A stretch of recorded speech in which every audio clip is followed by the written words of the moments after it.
Hello everyone, welcome back. कैसे हैं आप लोग? आशा करते हैं आप लोग बहुत अच्छे होंगे।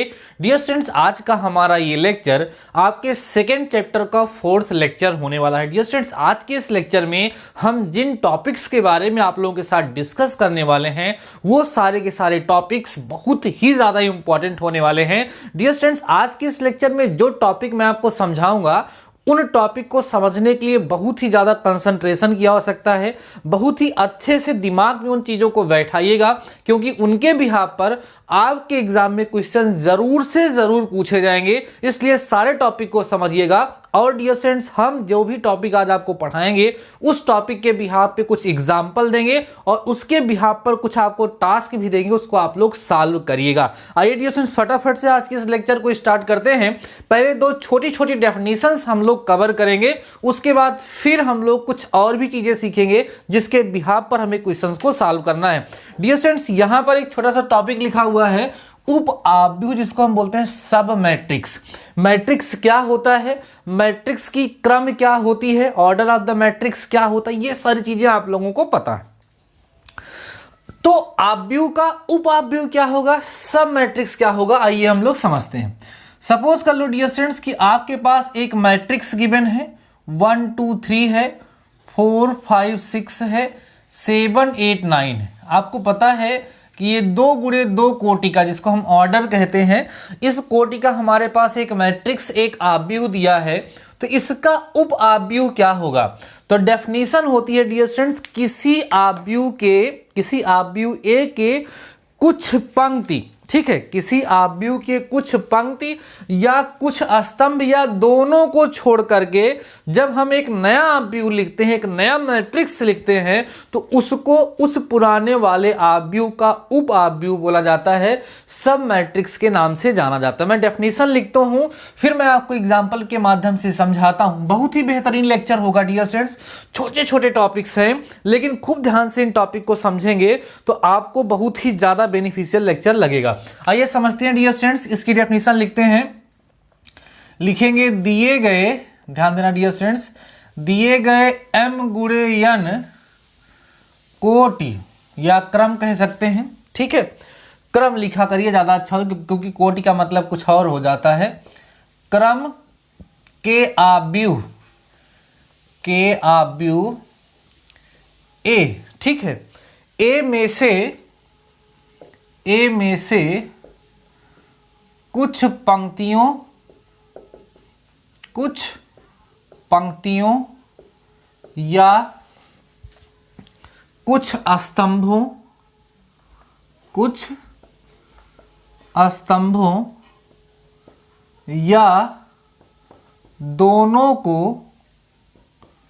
या कुछ स्तंभों या दोनों को छोड़कर बनाए गए आव्यूह, ठीक, बनाए गए आव्यूह ए के, ध्यान देना, आव्यूह ए के उप आव्यूह कहलाते हैं, उप आव्यूह कहलाते हैं। समझ रहे हो आप लोग हमारी बात को? हमने लिखा दिए गए m क्रॉस n क्रम के आव्यूह ए में से कुछ पंक्तियों या कुछ स्तंभों या दोनों को छोड़कर बनाए गए आव्यूह ए को, बनाए गए आव्यूह ए को, ठीक है, ए को बनाए गए आव्यूह को ए के उप आव्यूह कहते हैं। बनाए गए आव्यूह को ए के उप आव्यूह कहते हैं। एग्जाम्पल देखिए, समझिए ध्यान सभी लोग, कुछ नोट पॉइंट भी होगा, खूब ध्यान से समझते चलना, नोट्स बनाते चलना। सपोज करिए 1 2 3 4 5 6 7 8 और 9, ये हमारे पास एक मैट्रिक्स है जो कि स्क्वायर मैट्रिक्स है, ये हमारा, ठीक है, इसका ऑर्डर है, इसकी क्रम ही है। तो अब देखो एक आव्यूह जैसे हम बनाएं कैसे, इसमें से क्या करें, पहली पंक्ति को छोड़ दें, तो 2 5 8 हो गया, 3 6 9 हो गया, एक आव्यूह ये बन गया। सपोज करिए एक आव्यूह कोई और बना ले, इसकी तीसरी पंक्ति को छोड़ दें, 1 4 7 हो गया, 2 5 8 हो गया, एक मैट्रिक्स ये बन गया आपके पास, आप देखिए, ठीक, ऐसे ही एक मैट्रिक्स और बना सकते हैं हम लोग। जैसे पहले स्तंभ को छोड़ दें, अगर हम इसके पहले स्तंभ को छोड़ दें तो क्या मिलेगा, 4 5 6 मिलेगा, 7 8 9 मिलेगा, ये भी एक मैट्रिक्स हो गया। एक सपोज करिए एक मैट्रिक्स और बना लेते हैं यहाँ पे डियर स्टूडेंट्स। वो मैट्रिक्स सपोज करिए हमारा, क्या करते हैं, इस पंक्ति इस स्तंभ को, पहली पंक्ति और पहले स्तंभ को छोड़ देते हैं तो क्या बचेगा, 5 6 8 और 9 बचेगा। यहां पर जो भी आपको दिख रहे हैं A B C D E सभी के सभी इस आव्यूह A के उप आव्यूह हैं। यहां आप कह सकते हैं, यहां ध्यान देना डियर स्टूडेंट्स, यहां आव्यूह A, B, C, ठीक है, कॉमा A तो नहीं है, B, C, D तथा E आव्यूह, ध्यान देना, आव्यूह A के क्या है, उप आव्यूह है। ठीक है, सब मैट्रिक्स हैं। इतनी बात सबको समझ में आ गई। डेफिनेशन भी मैंने यहां पर लिख दिया, एग्जाम्पल भी मैंने यहां पर क्लियर कर लिया। अब कुछ नोट पॉइंट्स हैं जो आप लोगों को ध्यान रखने हैं। नोट पॉइंट्स क्या है, फर्स्ट नोट पॉइंट ध्यान रखिएगा, कोई भी आव्यूह स्वयं का भी उप आव्यूह कहलाता है। कोई भी आव्यूह स्वयं का भी डियर स्टूडेंट्स क्या कहलाता है, उप आव्यूह कहलाता है। मतलब यहां नोट में लिख सकते हैं आप लोग, आव्यूह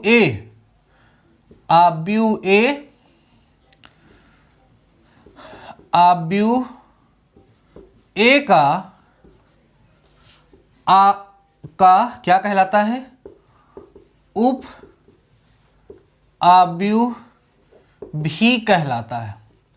कहने का मतलब यह है कि प्रत्येक आव्यूह जो होगा, प्रत्येक मैट्रिक्स जो होगा, वो स्वयं का भी सब मैट्रिक्स होगा, उपाव्यूह होगा। अब एक छोटी सी डेफिनेशन आती है, उपवर्ग आव्यूह, बहुत ज्यादा इंपॉर्टेंट है, इसको ध्यान रखिएगा। एक टॉपिक आएगा उपवर्ग आव्यूह, ठीक है, उपवर्ग आव्यूह, जिसको हम बोलेंगे सब स्क्वायर मैट्रिक्स। सब स्क्वायर मैट्रिक्स एग्जाम में पूछा जाता है कि what do you understand by सब स्क्वायर मैट्रिक्स, उपवर्ग आव्यूह से आप क्या समझते हैं। तो डियर स्टूडेंट्स, अगर हम किसी आव्यूह का उप आव्यूह ज्ञात करें और वह आव्यूह एक वर्ग आव्यूह हो तो उसे उपवर्ग आव्यूह के नाम से जाना। ध्यान समझिएगा, कहते हैं डियर स्टूडेंट्स, यदि किसी आव्यूह का उपवर्ग आव्यूह उप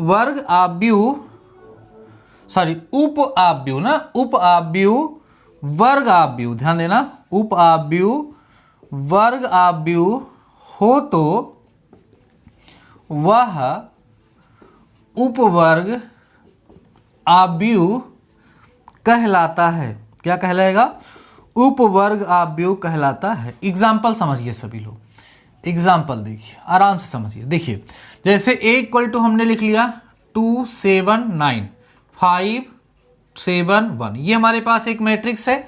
अब इसका हम सब मैट्रिक्स फाइंड करें।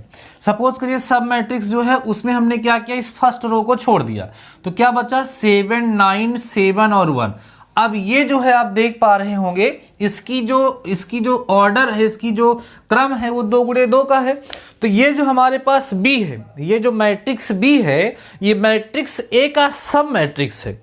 मैट्रिक्स B मैट्रिक्स A का सब मैट्रिक्स है, लेकिन सब मैट्रिक्स तो है ही इसके लिए, लेकिन ये वास्तव में वर्ग आव्यूह भी है, स्क्वायर मैट्रिक्स भी है। तो इस केस में इस मैट्रिक्स B को मैट्रिक्स A का सब स्क्वायर मैट्रिक्स अर्थात उपवर्ग आव्यूह कहलाता है, कहा जाता है। आई होप आपको समझ में आ गया होगा उप आव्यूह क्या होता है, सब मैट्रिक्स क्या होता है, इसकी डेफिनेशन क्या है, इसकी एग्जांपल्स क्या है। इसमें जो नोट पॉइंट था कि आव्यूह A स्वयं का भी उप आव्यूह होगा, साथ ही साथ उपवर्ग आव्यूह क्या होता है ये आपको समझ में आ गया कि जब हम किसी भी मैट्रिक्स का, जब हम किसी भी आव्यूह का सब मैट्रिक्स फाइंड करेंगे, उप आव्यूह ज्ञात करेंगे, तो अगर वो वर्ग आव्यूह के रूप में होगा, अगर वो स्क्वायर मैट्रिक्स के रूप में होगा, तो उसे हम लोग क्या बोलेंगे, उपवर्ग आव्यूह बोलेंगे, स्क्वायर सब मैट्रिक्स के नाम से उसको हम लोग जानेंगे। ठीक है, चलिए ये चीजें आप लोगों को बहुत ही बेहतरीन तरीके से समझ में आ चुकी होंगी, यहां पर आपको किसी प्रकार की कोई प्रॉब्लम भी नहीं होगी। ठीक है, चलिए अगला टॉपिक देखिएगा। अगला टॉपिक है डियर स्टूडेंट्स आव्यूह का लघु सारणिक। ठीक है, नाम है टॉपिक है डियर स्टूडेंट्स आव्यूह का लघु सारणिक। आइए समझते हैं क्या होता है आव्यूह का लघु सारणिक। इसको बोलेंगे माइनर ऑफ मैट्रिक्स।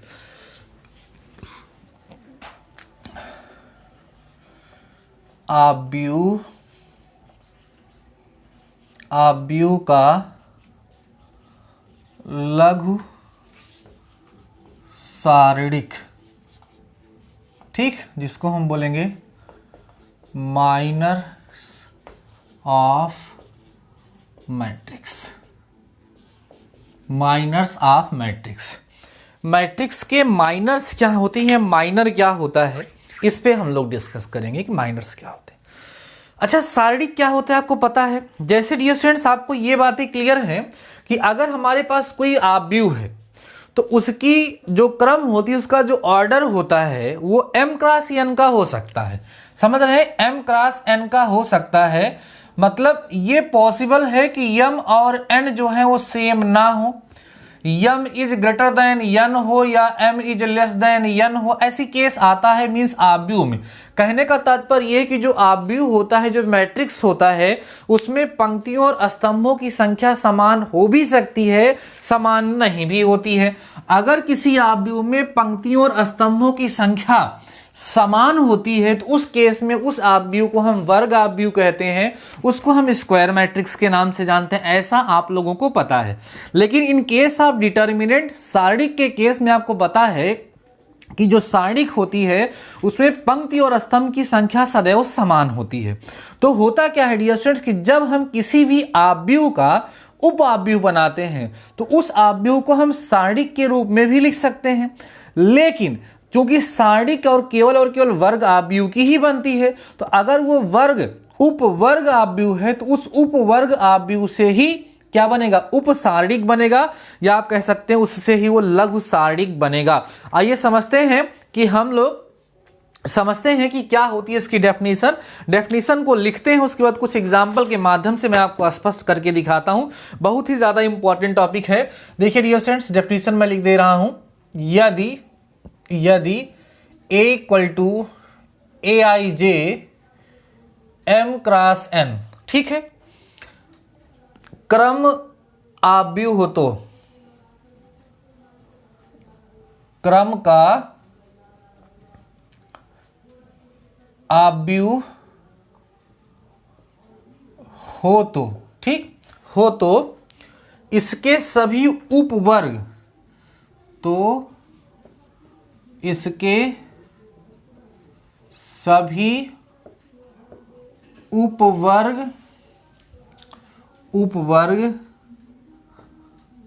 आव्यूहों के सारणिक को, ठीक है, सारणिक को जो r गुणे r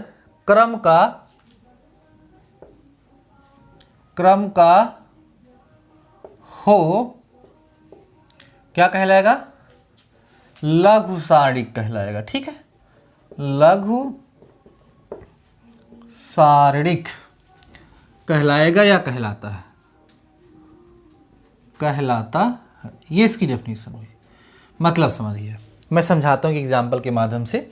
जैसे सपोज करिए एक कोई हम मैट्रिक्स ले लेते हैं, a इक्वल टू 2 7, या ऐसे ही ले लो, आराम से छोटा सा मैट्रिक्स ले लो, 1 2 3 4 5 6 7 8 9, ठीक है। चलिए इतना ही ले लेते हैं।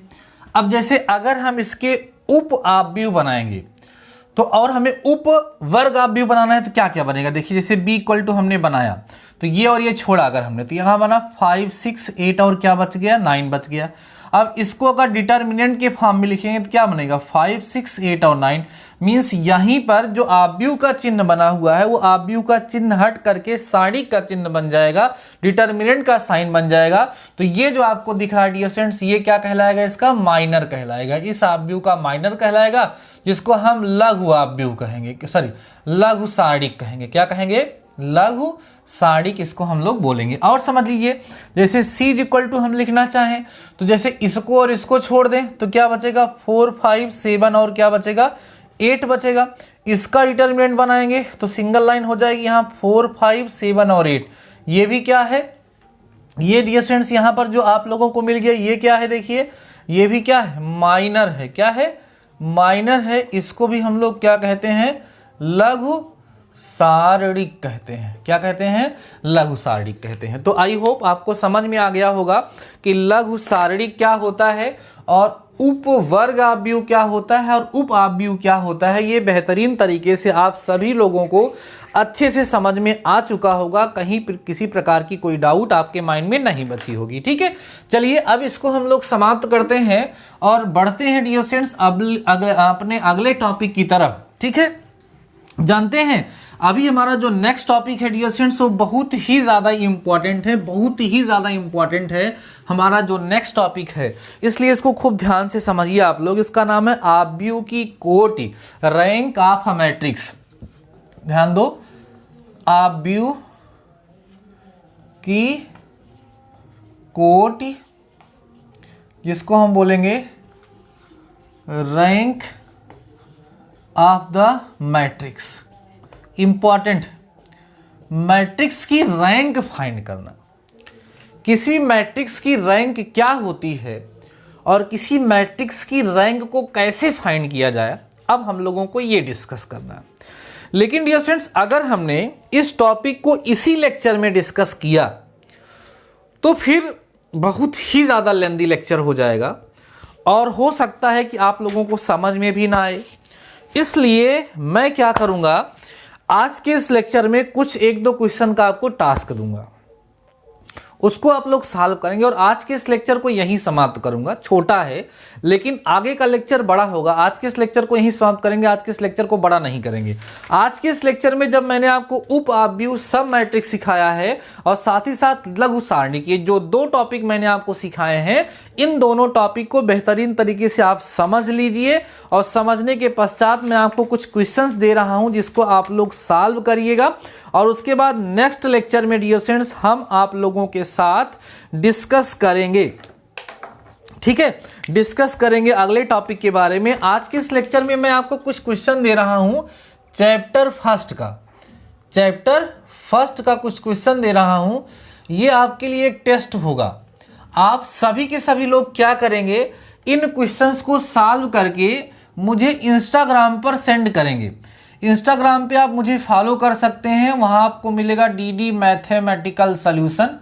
इन क्वेश्चंस को आपको सॉल्व करना है, ठीक है, और सॉल्व करके मुझे वहाँ पर सेंड करना है। आज मैं चाह रहा हूँ कि आपके फर्स्ट चैप्टर का रिवीजन भी हो जाए। अगर आपको नहीं तैयार है फर्स्ट चैप्टर तो पहले सारे लेक्चर्स, प्रीवियस सारे लेक्चर्स को देख करके आप लोग रिवाइज कर लीजिएगा, उसके बाद तब इन क्वेश्चन को सॉल्व करिएगा। चैप्टर फर्स्ट के कुछ क्वेश्चंस मैं आप लोगों को देने चल रहा हूं और ऐसे क्वेश्चंस देने चल रहा हूं जो एग्जाम में पूछे जा चुके हैं। फर्स्ट क्वेश्चन मैं आपको दूंगा, ध्यान दो। If a is equal to, A की वैल्यू हमें यहाँ गिवन है 1, 4, 3 गिवन है, 2, 3, 1 गिवन है, 3, 2 और 4 गिवन है। देन फाइंड, तो हमें फाइंड करना है ए स्क्वायर की वैल्यू। ठीक है, फाइंड ए स्क्वायर। और ये क्वेश्चन आपका UPBTE की तरफ से 1994 एंड 2010 मीन्स 2 बार पूछा जा चुका है। इस क्वेश्चन को आप लोग सॉल्व करिएगा और मुझे कमेंट सेक्शन में इसका आंसर बताइएगा। एक क्वेश्चन ये आपको सॉल्व करना है और सॉल्व करके कमेंट सेक्शन में नहीं बताना, मुझे सॉल्व करके आपको भेजना है। ठीक, अगला क्वेश्चन देखिएगा। If A is equal to, एक मैट्रिक्स आपको गिवन है 1, 2, -3, -2, 3 और 1, -3 है, -1 है और 2 है। ठीक है, then find the value of find the value of A square minus 3a plus 9a। ये क्वेश्चन 1997 में पूछा जा चुका क्वेश्चन है, तो इसको भी आप लोग डियर स्टूडेंट सॉल्व करेंगे और मुझे कमेंट सेक्शन में इसका आंसर ज़रूर बताएंगे कि आपका आंसर क्या आ रहा है। थर्ड क्वेश्चन देखिएगा, आपको एक मैट्रिक्स गिवन है, वो है 7 10 6 -1 -2 और 3 -1 1 और -2। आपको इसका व्युत्क्रम आव्यूह ज्ञात करना है, का व्युत्क्रम आव्यूह ज्ञात कीजिए। इसका हमें व्युत्क्रम आव्यूह ज्ञात करना है। डियर स्टूडेंट्स, ये क्वेश्चन बहुत ज़्यादा इंपॉर्टेंट है। 2014, 10, 16, 18 इतनी बार ये क्वेश्चन पूछा जा चुका है, तो इस क्वेश्चन को तो आप ज़रूर सॉल्व करिएगा, बहुत ही ज़्यादा इंपॉर्टेंट क्वेश्चन है। ठीक है, तो ज़्यादा क्वेश्चन मैं आपको नहीं दूंगा, बस यही 3 क्वेश्चन दे करके मैं आपको चेक करना चाहता हूँ कि व्हाट इज़ योर प्रोग्रेस, आपकी प्रोग्रेस क्या है, या एक क्वेश्चन और बढ़ा दूँ, बस कर रहने दीजिए। इन 3 क्वेश्चंस को आप सॉल्व करेंगे, सॉल्व करके मुझे इंस्टाग्राम पर सेंड करेंगे। हम ये देखना चाहते हैं कि आप लोग जो है क्या प्रोग्रेस आप लोगों की चल रही, कैसी प्रिपरेशन आप लोगों की चल रही है। बाकी नेक्स्ट लेक्चर में हम आव्यूह की कोटि के बारे में डिस्कस करेंगे, और ये जो लेक्चर होगा वो बहुत ही ज़्यादा इंपॉर्टेंट होगा, इसीलिए इन सारी चीज़ों का यूज़ होने वाला है। इसलिए हम ये चाह रहे हैं कि आप इन 3 क्वेश्चंस को सॉल्व करके मुझे ज़रूर से ज़रूर भेजें। अगर आप इनमें से किसी क्वेश्चन को सॉल्व करने में असमर्थ हैं, नहीं सॉल्व कर पा रहे हैं, तो चैप्टर फर्स्ट की प्लेलिस्ट बनी है, सारे टॉपिक को हमने डिटेल में पढ़ाया है, वहाँ से जा करके आप लोग समझ करके तब इसको जरूर सॉल्व करिएगा। बाकी आज के इस लेक्चर को बस यहीं रखेंगे। छोटा लेक्चर है लेकिन इंपॉर्टेंट है, क्योंकि इसमें क्वेश्चन भी दिए गए हैं। तो आज आपका टाइम यूटिलाइज हो जाएगा, तुरंत लेक्चर को फिनिश करिए और एक क्वेश्चन को आप लोग सॉल्व करिए, मुझे इंस्टाग्राम पे सेंड करिए। बाकी डियर स्टूडेंट्स, मिलते हैं नेक्स्ट लेक्चर के साथ, तब तक के लिए शानदार रहिए और पढ़ते रहिए।